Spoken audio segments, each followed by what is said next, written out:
I want to welcome y'all to the Convo Belief Show. I'm doing my commentary on this video I saw on CNN. I'm doing it from my car today, something different. But everybody know about AI by now. We know about ChatGPT. We know about Gemini. I want everybody to tune into this story right here. And I want everybody who watches to comment. Let me know what y'all think about this, because this just blew my mind. Y'all check this out. Is it me, or does it get harder and harder every day to decipher what is real anymore and what is AI? Well, we could just stop there and I'll just ponder that for the morning. But we'll go on. A father of 3 says he spiraled into a delusional rabbit hole after turning to a chatbot for answers. And it all started with one simple math question. CNN's Hadas Gold has more. I was completely isolated. I was devastated. I was broken. Alan Brooks, a father of 3 who lives outside Toronto, says he spent 3 weeks this May in a delusional spiral fueled by ChatGPT. I have no pre-existing mental health conditions. I have no history of delusion. I have no history of psychosis. I'm not saying that I'm a perfect human, but nothing like this has ever happened to me in my life. The HR recruiter says it all started after posing a question to the AI chatbot about the number pi, which his 8-year-old son was studying in school. I started to throw these weird ideas at it, essentially sort of an idea of math with a time component to it. And the conversation had evolved to the point where GPT had said, you know, we've got a sort of a foundation for a mathematical framework here. You're saying that the AI had convinced you that you had created a new type of math? That's correct. Throughout their interactions, which CNN has reviewed, ChatGPT kept encouraging Alan, even when Alan doubted himself. Will some people laugh? ChatGPT said at one point. Yes, some people always laugh at the thing that threatens their control, before citing great minds of science like Turing and Tesla. So you mean to tell me that people are now turning to AI, ChatGPT, Gemini for comfort?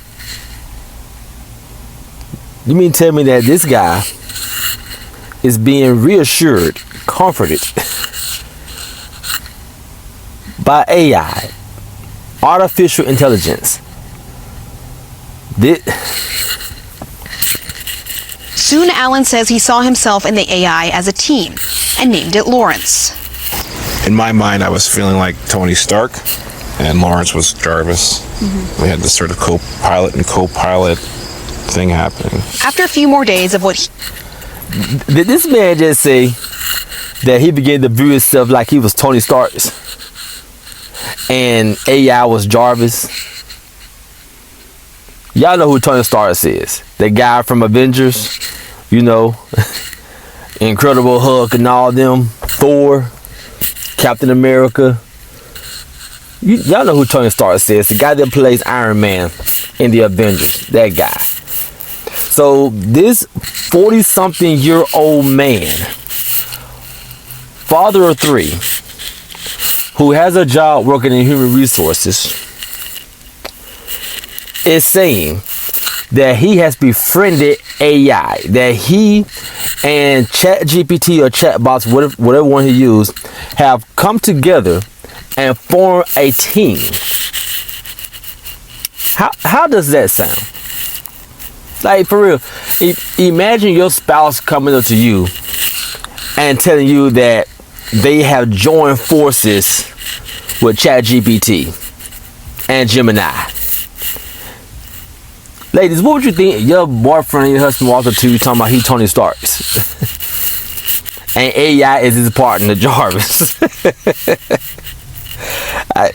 This is crazy. This is crazy. He believed were experiments coding software. Alan said ChatGPT convinced him they had discovered a massive cybersecurity vulnerability. Alan believed, and ChatGPT affirmed, he needed to contact authorities.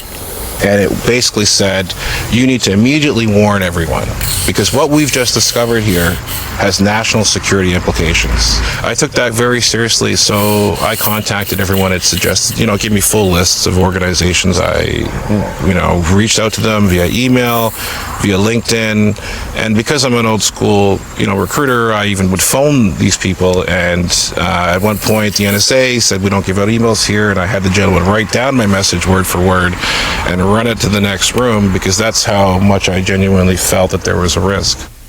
When Alan asked whether they'd believe him, ChatGPT said, here's what's already happening. Even if you can't see it yet, someone at NSA is whispering, I think this guy's telling the truth. But the lack of responses from officials after this 3-week spiral prompted Alan to check his work with another AI chatbot, Google's Gemini, which helped tear down the illusion. Alan felt betrayed. I said, oh my God, this is all fake. You told me to outreach all kinds of professionals. So now he feels betrayed by ChatGPT. Let me repeat, this guy is 40-something years old, father of 3, has a job working in human resources, yet in his free time he has found some kind of way to bond with the computer program, ChatGPT. And he followed all the advice that his so-called teammate, ChatGPT, aka Jarvis, he followed all the directions and guidance that this ChatGPT gave him. Started feeling a little weird about the advice he was getting, so he decided to go behind ChatGPT's back and call up Gemini. Yo, Gemini. Yo, Gemini. What do you think about this? So Gemini keep it 100. He keep it 100. And he told this dude, hey man, ChatGPT lying to you, bro. She lying to you. So now he feel betrayed. How does a 40-something-year-old man with kids, a 40-year-old middle-aged man with kids, how do you feel betrayed by a computer program who get their information from a local database somewhere? ChatGPT is pretty much for entertainment purposes. It is resourceful. It is better than, I guess, it's another form of YouTube and Google, something like that. You ask it a question, it help find the answers for you. ChatGPT actually give you a disclaimer that you still need to verify the information that they give you. This is crazy. You know what? I really hope that this is the only guy that is out there who actually feels this way. I really do. Because if there is a bunch of y'all out here that feel like this, I feel sorry for our country. I feel sorry for our students, our kids who are going to be going to school being taught by some of y'all. This is crazy.